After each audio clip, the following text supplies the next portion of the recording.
The following program is a Town of Colonie television production of the William K. Sanford Town Library. It goes all my life's a circle, sunrise and sundown. The moon rolls through the nighttime till the daybreak comes around. And all my life's a circle, but I can't tell you why.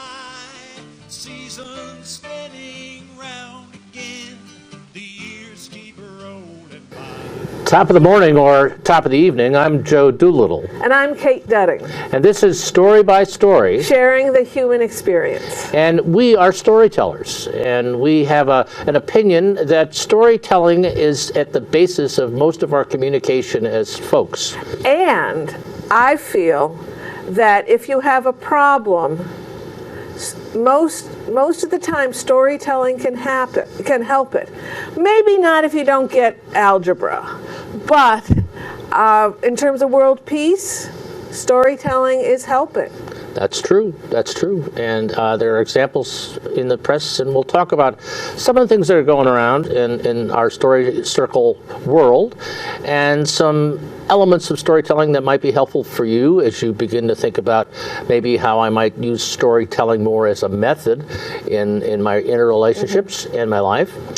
And it's been a wild ride this month so far of January in storytelling. We've had some really great programs going on, and we hope that you've caught some of those, and we'll tell you about coming events in the month of February a little bit later. But how have you been doing with your storytelling, Kate? Well, thank you for asking. I launched a new program called Chocolate Delights. And each story has at least a taste of chocolate in it. Oh, my. And so far, both events have ended with chocolate people could actually eat. I think it would be rather cruel to offer this program, Chocolate Delights, and talk about chocolate for an hour without actually giving people some chocolate to eat. I think chocolate could be one of the more effective mediums for encouraging storytelling. Chocolate and alcohol, perhaps, but I think chocolate's probably a little safer. Well, I was at a senior residence last night, and they served chocolate afterwards, but I don't think at 8 o'clock at night they really want to serve alcohol. Well, chocolate can give you a little lift, too. Oh, yes, endorphins. That's right. We like a little lift. Mm-hmm. What have you been up to? Well, we had our Story Sunday with three spirits, Ken Bushman, Harlan Ratmeyer, and I. They're clergy. I'm not. I sometimes sound religious, but I'm really not clergy. But you're a volunteer chaplain at Albany Mill? I am a volunteer chaplain, but never kind of... So you have at least a toe in that water. Well, I'm a preacher's parent, so there, that's as close as I get. At any rate, it was on stories of aging gracefully, and it was just fun, and we had a good turnout over at the Glenn Sanders Mansion, and we had a debate about whether we were aging gracefully, because Harlan, who's older than I am, he didn't think he wanted to admit to aging gracefully. If he was going to get old, he was going to get old just the way he was, and he's graceful some of the time. Kent Bushman, who's younger, wasn't sure he wanted to get old at all, and he has a great spiritual thing that he was really going to just ascend someday, and it would be, complete. Well, there's only one way to avoid getting old. That's true. And that's true. Most people don't want to take that. But the important point about aging, getting old gracefully, is that if we believe that God is a loving entity and he's given us the grace of love in our lives, then we're all going to get old gracefully.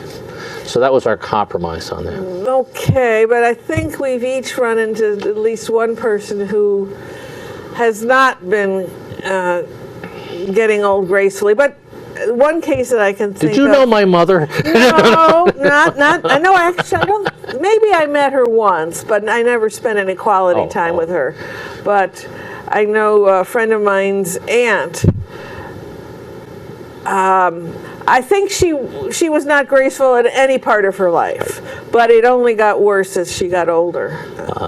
Well, we all understand that, and the other thing that happened with me in storytelling is I was the MC for the Shawnee Evenings down at the Irish American Heritage Museum with Claire Nolan and Nancy Marie Payne, who might have been a guest here, but she has a cold, so that's why there's just the two of us so far. At any rate, it was just a great night, and they spun stories of family and home and some of the old Celtic Finn McCool legends and the fish of knowledge. It was just wonderful. So I was just so pleased for them and so pleased that the audience reacted the way they did, and it was just great. And was it a good turnout? Good turnout, and the soda bread was just at the Irish American Heritage Museum.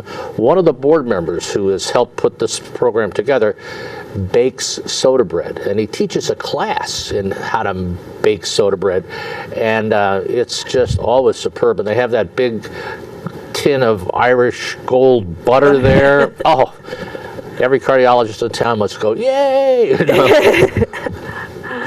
Yes, I've had some less than stellar Irish bread, but the Irish bread I've had at the Irish American Heritage Museum in Albany was stellar.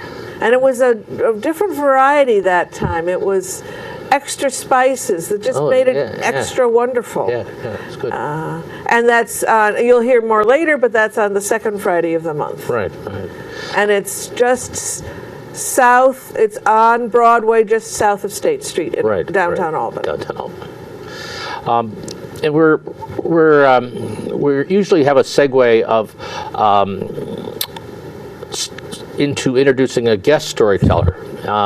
But as we mentioned, our guest storyteller can't make it. So it's just Kate and I today, and we thought we'd talk a little bit about storytelling and then share some tales that are in our minds and hearts right now from some of our recent experience. But Kate, let me just ask you a question. When you're thinking about a story, how do you decide to work up an idea or a thought or something in your life or something that you've read into a story for presentation? How does that happen, and what do you do with those ideas? Okay, well, I don't tell a lot of personal stories, but the ones I tend to the ones I realize I should tell, I really need to tell, are the ones that I've had a personal epiphany.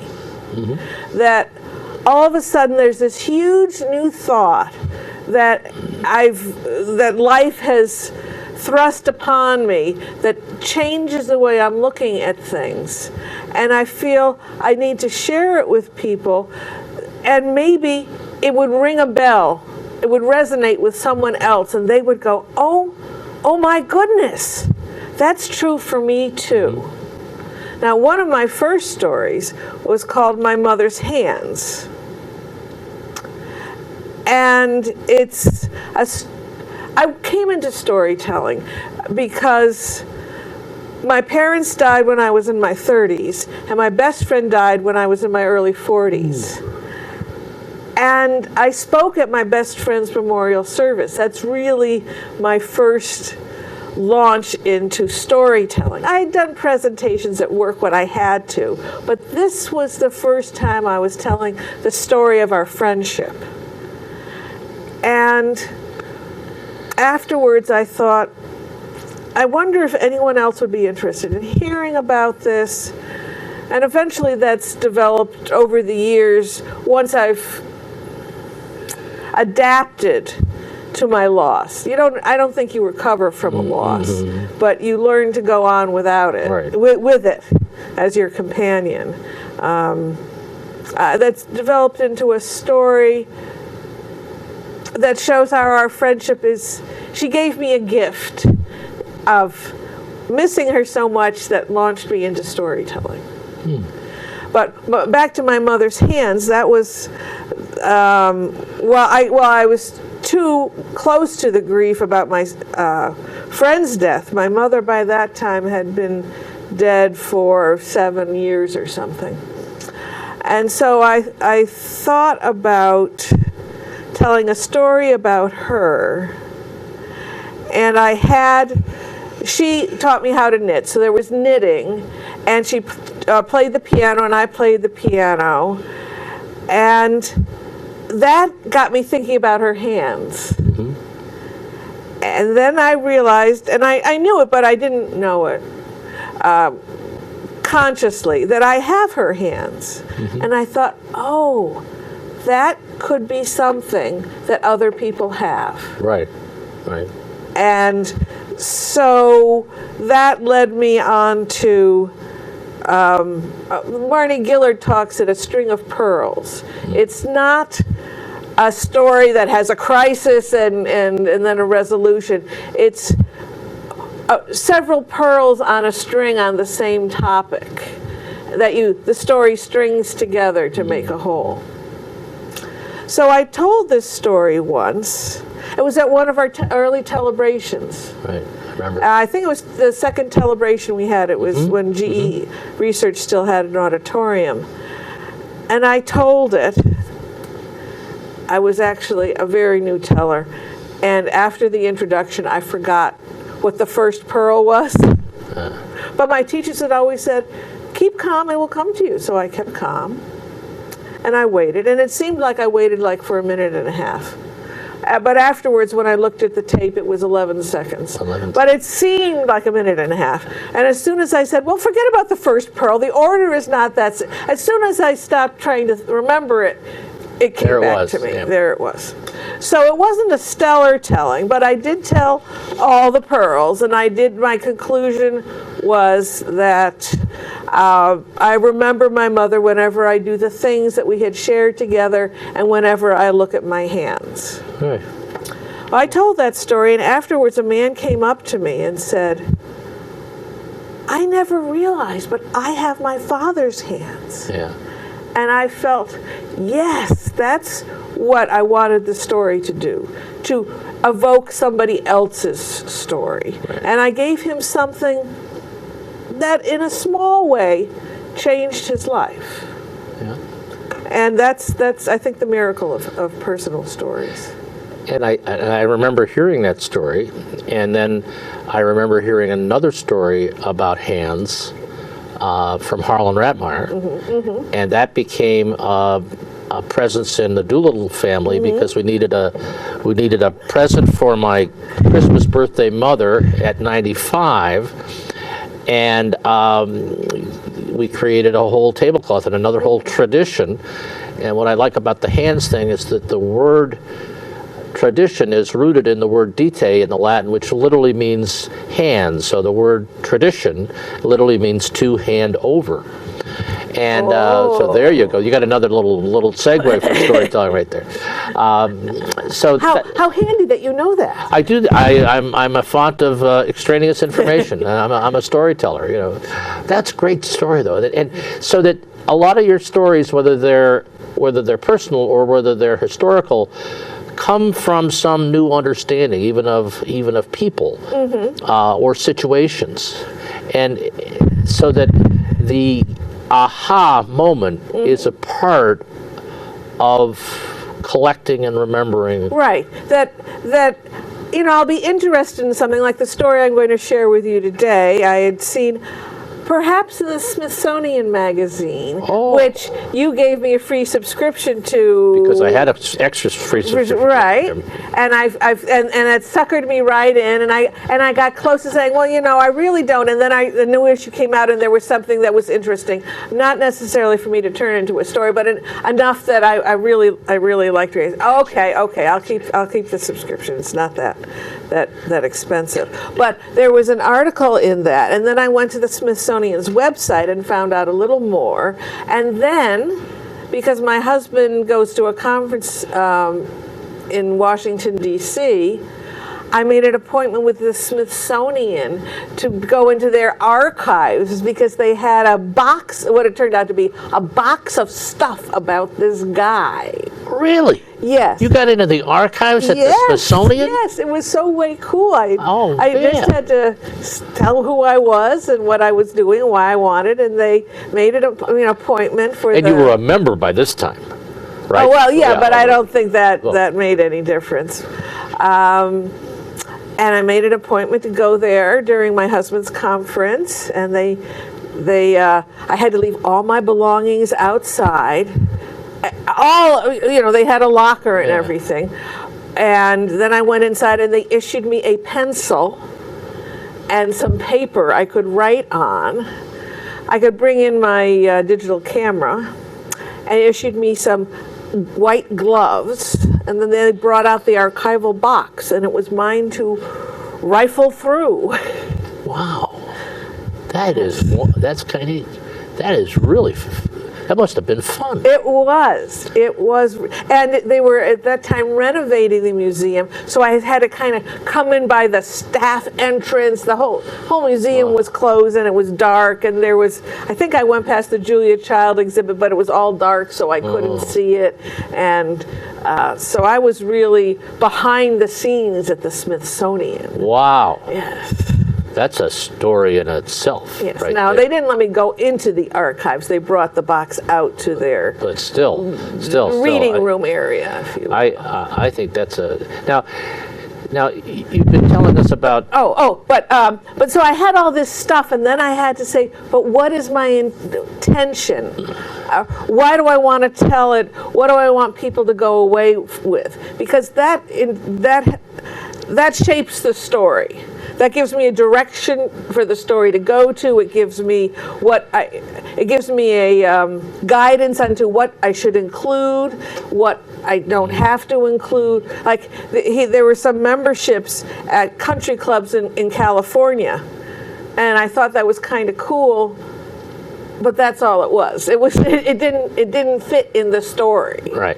So that kind of got shoved aside, and so finding the intention is often hard. But usually, if I listen to what I say when I'm telling people what I just learned, I realize what I think is important, and then when I realize what's important, I get my intention there, and then it falls into place with struggles. Well, it's interesting, and listening to your process, I hear something that's very simple and maybe helpful for both of us and our audience. Oh yeah, can you clarify it? Because I just bumbled along. What you've done is you've really demonstrated the power of first reflection. One of these country club things being to my intention. What is my intention? Which is really kind of going back to the purpose of your aim of your story, your thesis, if you will. And based on a thesis, because if you don't have a question that's gripping you, then you don't learn from the situation, which is what the reflection is about. And that then creates the cycle that you go through in terms of putting that new fact in order in some way. And it's really the process of how we learn and how we make experiments happen and things like that. And if we had said that we were going to talk about the scientific method and how it applies to storytelling, you guys would have fallen asleep out there. But no, they would have clicked and they would have gone to the football game. I mean, but at any rate, the nature of it is that there is some method to it. And when we understand the method, we can kind of figure out where we need to be to get to our aim, clarify what's the current situation, what's going on, or what do I have to do to understand this better to make it really happen. And that was really, I mean, I don't usually listen with that kind of discipline, by the way, being who I am, but I heard it come out in the way you described it. So that was very helpful, Kate. Very helpful. And the next time I do my workshop on finding, crafting, and telling stories of people who made a difference, which is my body of work, I'll have to remember this part that we just went over. Right. That New finding the intention is a key.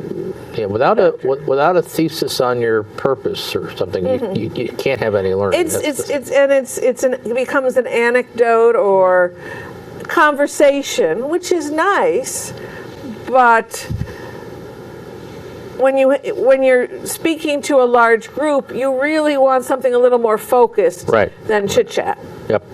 I agree. Are you going to tell us this story? Yes, I am. Okay, that would be a good thing because you've certainly whet our appetite. Right. I've back to the appetite and chocolate. Appetite and chocolate. I was still there. Still there. Okay.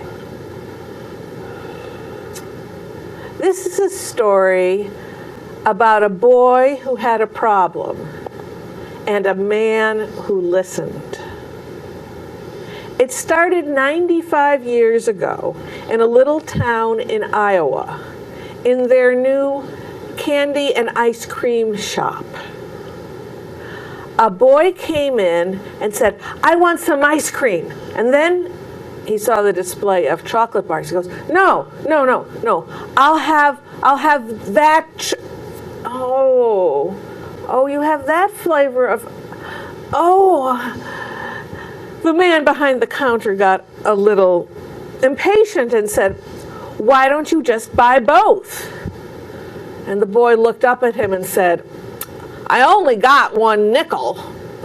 I'll take a chocolate bar." And he plunked down his nickel and picked up his chocolate bar and left. But the man in that candy store couldn't get that boy out of his mind. He kept on thinking, why couldn't have he had both for a nickel? Chocolate-covered ice cream. This man's name was Chris Nelson. This was actually his second job. His day job was as a Latin teacher in the local high school. And when the people in the town found out that their Latin teacher was going to open a candy and ice cream store and planned to sell ice cream during the winter time, they thought he was crazy. Well, once he got this idea in his mind of trying to get chocolate to stick to ice cream, they knew he was crazy because the recipe he had for chocolate icing didn't stick. Maybe you've made a chocolate fudge sundae one at some time, and you pour the chocolate fudge on, and it just slithers off to the bottom of the bowl. That was his problem. So every woman he met, he said, "Could you give me your recipe for chocolate icing?" And and he tried all the recipes, and they all slithered off the ice cream. Finally, one day, when a salesman came in and he was selling chocolate-covered nuts, Chris asked him, "Do you know how your company gets the chocolate to stick to the nuts?" And the salesman said, "Sure. First we cover the nuts with cocoa butter, and then we cover them with chocolate, because the chocolate will stick to the cocoa butter, and the cocoa butter will stick to the nuts." That solved his problem. So he made a trial run of 250 I-Scream bars. It was during the summer, so people weren't going to think this was another one of his crazy ideas. He took them to a fireman's picnic, and if you will excuse the expression, they sold like hotcakes. He knew he had a good idea, so he wrote a patent for it. And then he wanted to find a partner who would do the manufacturing, because he was a Latin teacher, he had the shop, he didn't want to go whole hog and go into the manufacturing of it himself. 7 dairies turned him down. Finally, he had to travel to nearby Omaha, Nebraska, where he spoke to the head of the processing plant for dairy, who immediately said, "That's a wonderful idea. I want to be your partner, not as a part of this company, but let's start our own." And they sat down and wrote a handwritten agreement. I have held that agreement in my hand. Well, I was researching this in the Smithsonian, and so my hands were in issued cotton gloves, and the agreement was encased in plastic, but between my fingers, there was the agreement that Chris Nelson and Russell Stover signed. Yes, that Russell Stover, yes. Now, Russell said to Chris, I really don't like that name, I Scream. I think that's confusing and it won't make our product stand out. So he sent his kid sister to the library to come back with a list of words all dealing with cold. And one of the words on that list was Eskimo. And the two gentlemen said, Eskimo, Eskimo, Eskimo pie. Yes, that's what we'll call it. So they then, the patent was issued. Then they started selling licensing agreements. They sold 2,700 licensing agreements across the country. And pretty soon, 1 million Eskimo pies were being sold a day. This was 1922, and these gentlemen each got a little bit of money for each of those Eskimo pies. They were getting $2,000 each a week. Now, I don't know about you, but I wouldn't mind just getting $2,000 a week.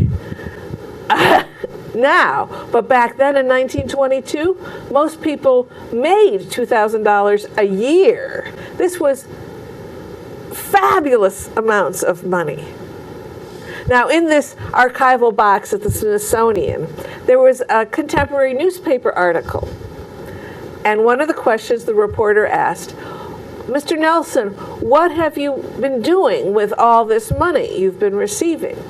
And he said, well, one thing that's in the plans is to bring my grandmother over from Denmark. I was born in this country, but I'm named after her, and I've always enjoyed reading her letters.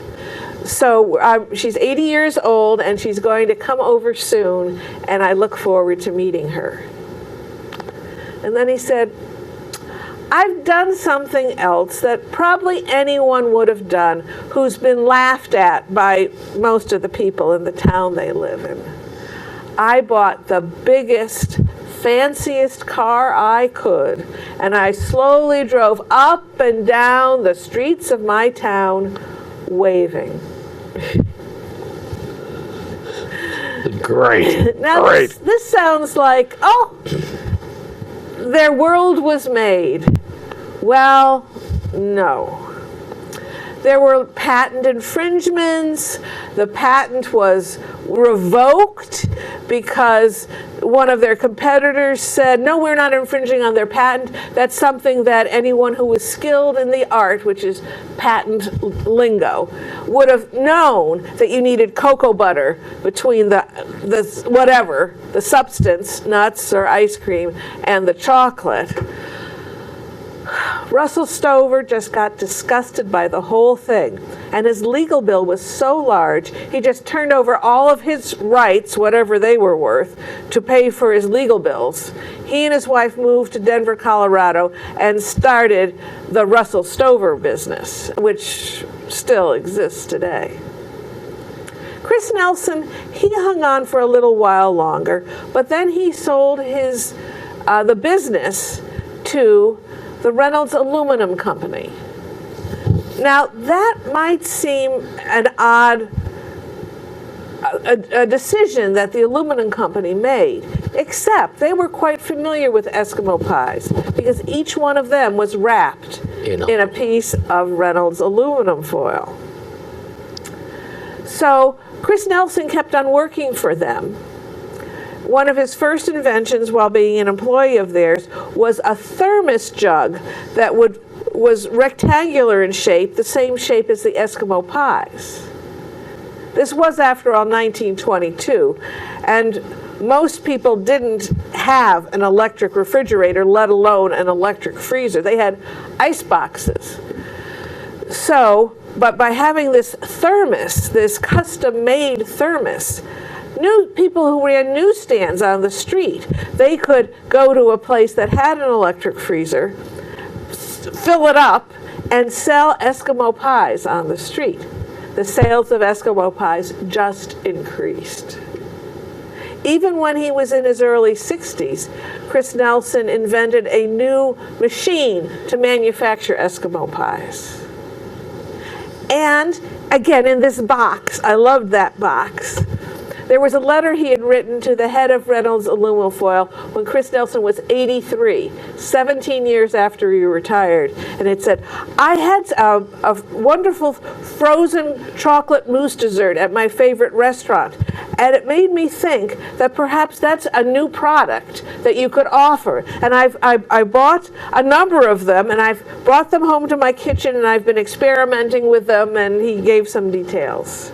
So he still had that inventor's spark at age 83. Speaking of aging gracefully. Yes.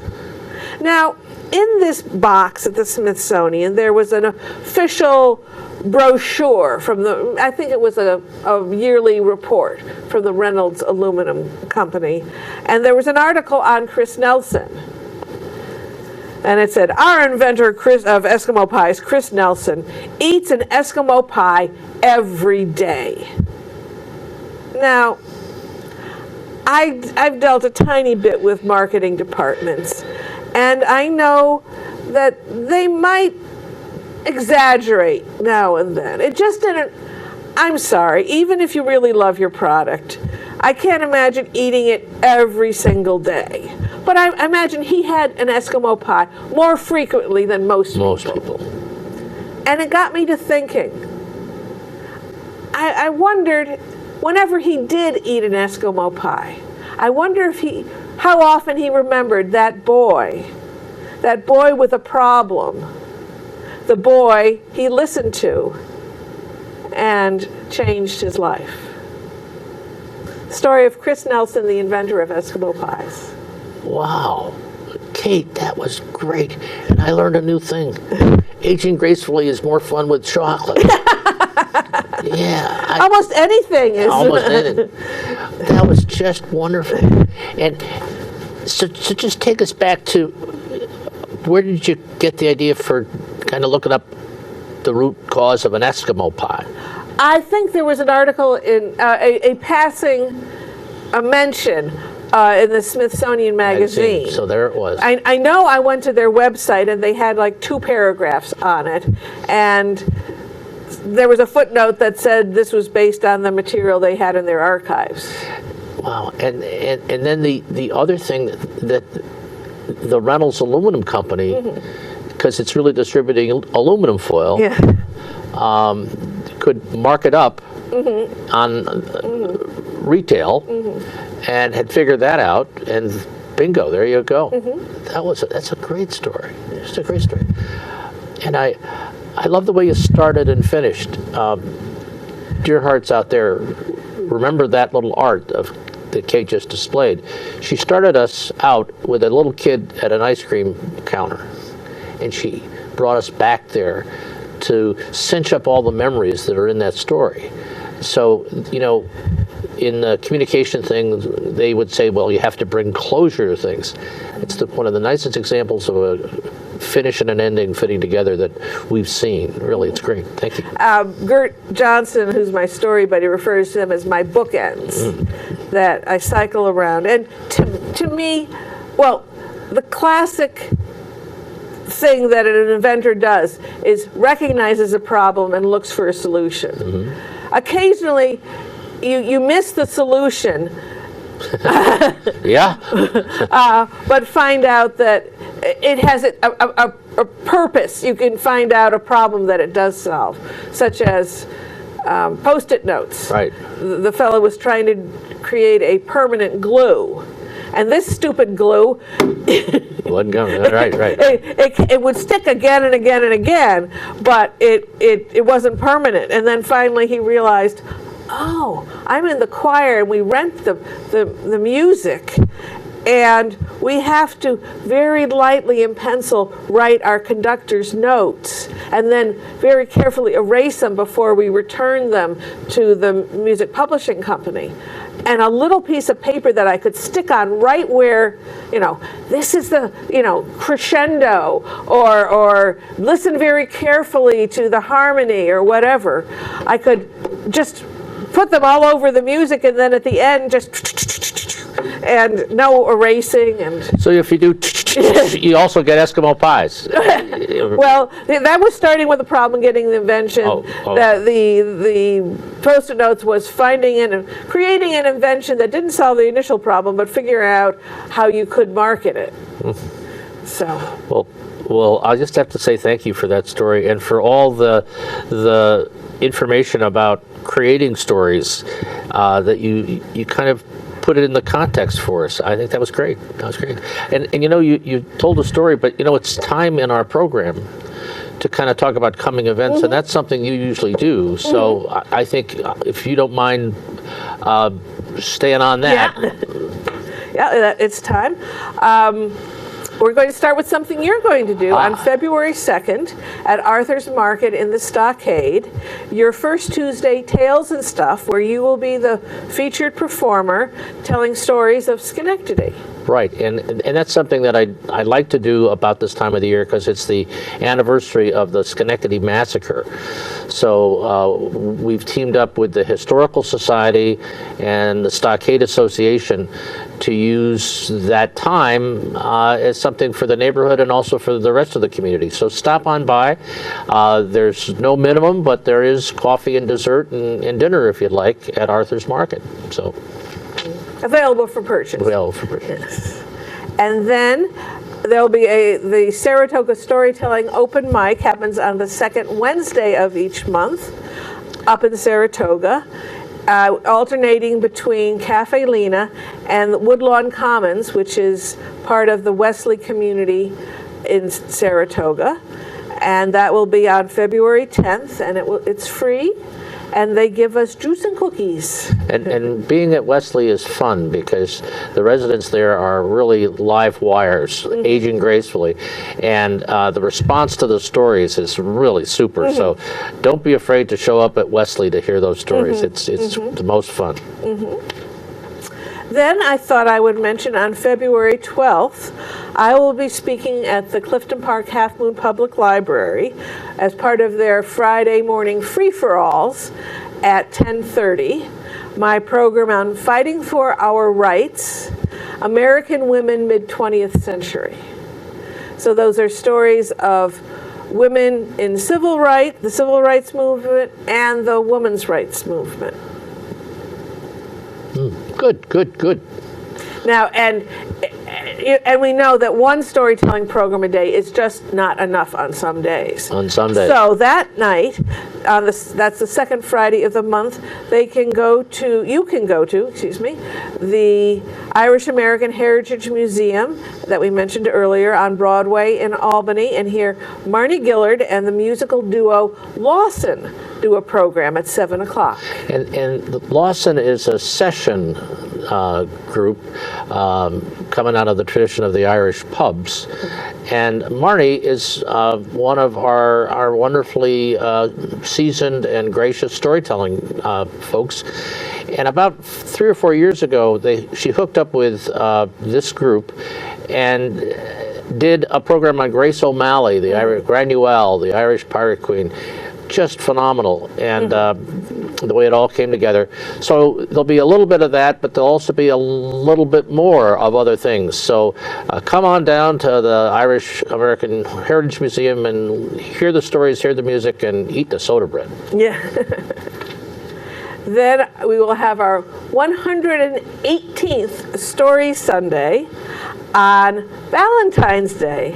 And the title is Happily Ever After, or perhaps Happily Ever After, or Happily Ever After? Well, it's love stories, right? Stories, it's love stories. For better or worse, I think. With two of our fabulous local tellers, Betty Cassidy and Margaret French. Yeah. And that's going to be fun. Yes. And is there going to be chocolate at the end of that dinner? I don't know. Oh. Desserts are the chef's choice. Chef's choice, okay. So, though I was just diagnosed with I'm just barely into the high cholesterol level, so I'm cutting back in my chocolate consumption right after I bought wrapped candy on sale. So I might, if I remember, I have a whole bag. Sprinkle the table. Oh, you might donate Yes, the excess. yes. I see. Yes, because I see. it does go stale. I mean, stale Yes. chocolate is still pretty good. but- Yeah, yeah. Yes.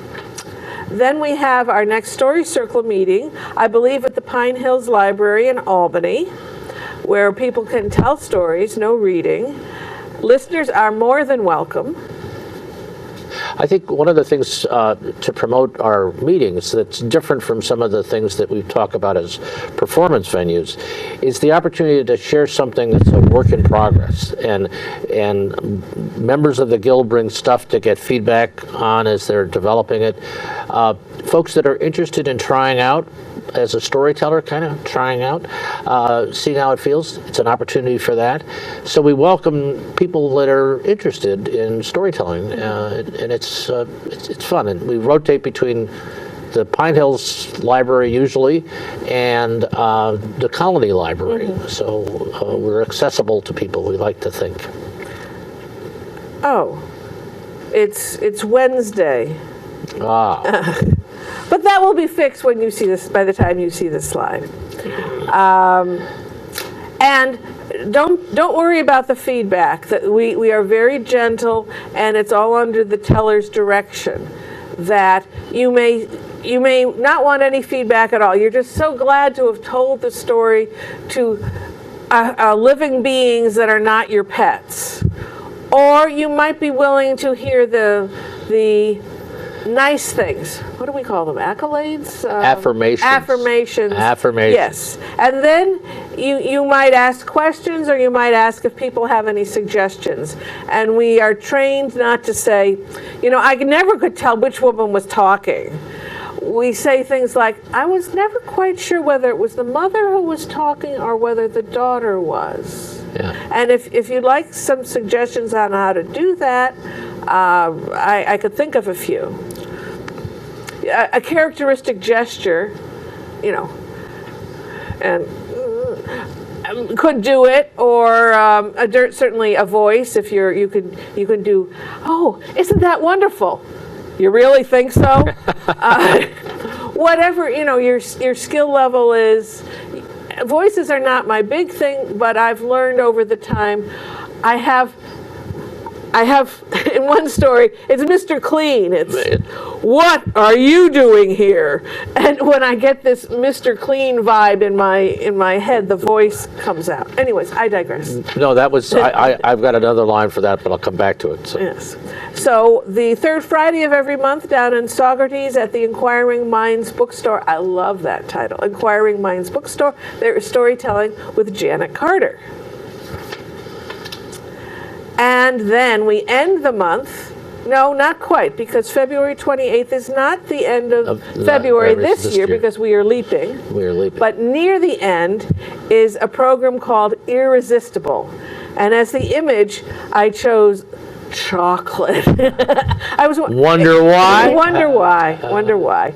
With myself, Marnie Gillard, Barbara Palumbo, and Nancy Marie Payne. She'll be over her cold by then, I'm sure. Great lineup, good lineup, and a wonderful opportunity. And that takes place in Proctor's in the Fenimore Gallery, and it's also on Sunday at 2. And the Schenectady Farmers Green Market is in the Proctor's Arcade, and there's all sorts of interesting things and luscious things to eat for sale there. And so you can come down after church or late morning, cruise and graze in the Green Market, and then come up to storytelling. And it's just a nice little outing on a Sunday. And in addition to food, I know there's a booth on wonderful alpaca yarn if you're a knitter or a crocheter. And I've come up with a new tagline for wordplays. Solo performers tell stories celebrating the human spirit. Oh, that's good. Yeah. That's really good. And speaking of spirits, there's 3 wineries in the Green Market these days. Right, and the 3 spirits that Joe spoke of earlier they were lively spirits, not alcoholic spirits, or alcoholic spirits. Okay. So those are the performances that I know about that are coming up. And if you want to If you're disappointed in television, if NCIS isn't on and Downton Abbey isn't on, well, those are my favorites. You can go to our website and watch over 150 stories online. Story Circle at proctors.org. Click on YouTube. And they're edited from guests on this show. Yes. So there you go, another coming around. Wow. So Well. we have 14 minutes left. Well, let me try to put some things in context. The setting for me picking up this story was the need for a focus for some visiting South Africans that my religious denomination maintains a partnership with. And in South Africa, when you start your meetings, before you start the meeting, you sing hymns, and they just know the words to all these hymns, and they just sit there and they sing them in English and Afrikaans and all these different languages. It's quite remarkable. So I was trying to get this focus out, so I thought I'd sing "We Shall Overcome" because it's really something they know as well as we know, and it's got a story. And I Googled it. And on the Google, the first hit was "We Shall Overcome" Lyndon Baines Johnson. And I went, excuse me? And so I clicked. And the resulting story is interesting, I think you'll find. We shall overcome. We shall overcome. We shall overcome someday. Oh, deep in my heart, I do believe that we shall overcome someday. In an article in May of this last year, Atlantic Magazine did a little profile on Kurt Gowan, who was the man that's one of the authors attributed to that song. He had passed away at the age of 83. And they referred to that song as the most powerful song of the 20th century. And its roots are based, interestingly enough, not only in the slavery issue in the abolitionist movement, but the basic melody comes from Beethoven. And it was extant here in the United States about 1794 and adapted for a hymn back then that found its way into those places in the next preceding years. And in 1905, a very famous black pastor named Ethan Tingley put it on paper and put it together with a book of hymns he was writing and using in his church in Philadelphia. It next came to surface in a union organizing effort of black women in Charleston, South Carolina. They were making cigarettes and they wanted to have better conditions and more money. And interestingly enough, they went away to school, to a place called the Highland Center up in Tennessee. And they learned a little bit about organizing. And they brought that song with them. And they brought it home to the streets of Charleston. And it became part of the reconciliation points with the employers, interestingly enough, because it was a reference on probably their common basic Christian faith. The Highland Center was a think tank for justice action issues up in Tennessee. And they took that song and they often used it with folks that were coming to learn how to community organize. And this young guy, Cowan, showed up, and he heard the song sung by the head of the music department there, who had also shared it with a fellow named Pete Seeger, who's from our neighborhood. And Pete Seeger had put it on his first album of the Weavers. And along about that time, they conspired and they said they ought to copyright it because they didn't want anybody else taking it on. So they copyrighted it with 4 people, the 2 folks that were basically at the Highland Center, Cowan and Seeger. Now, it begins to get traction as a social movement when Cowan went down to South Carolina to help some students who were thinking about organizing to create a better focus on the civil rights movement among young people. And he went down there with his guitar, and at the end of the first work session, he kind of started to play his guitar in, if you'll excuse me, in his white honky way. And halfway through, the group stopped him, and they said, "We've got 4 people here that sing a cappella, and you can just put that guitar down." And they sang that song, along with the words that had been a little bit adapted by Seeger and Cowan. And the most telling one was they changed "I will overcome" to "we shall overcome." And that made all the difference of including people, because it made it a community song rather than an individual song. And now that organizing group was led by a guy named Stokely Carmichael, who went on to become the president of the founding member of that group, the Student Nonviolent Coordinating Council. And Stokely commented about 1968 or 69 that he didn't know how long the group could become or remain nonviolent. He was distressed over the civil rights issues. But he said that when he heard that song, the promise of that song kept him on track with Martin Luther King's dream and the method they started. Now, things happened in the 60s. Things happened in the 50s. Rosa Parks sat on that bus, would not get up. When the man came down the bus line, when the bus got crowded and moved the sign that said "Coloreds Behind," he said to her, "You got to get up." And she says, "I'm sitting here." And she got arrested for sitting down. And the song was sung in that whole boycotting campaign. Interestingly enough, Rosa had been to the Highland Center for school, so that the fabric of how you communicate things. It was also sung during Martin Luther King's March on Washington in '63. It was sung at the bridge just before the fire hose and the dogs and all of that stuff that happened at Selma. And 7 days after Selma, after those pictures of all that rough stuff going on because those people were black,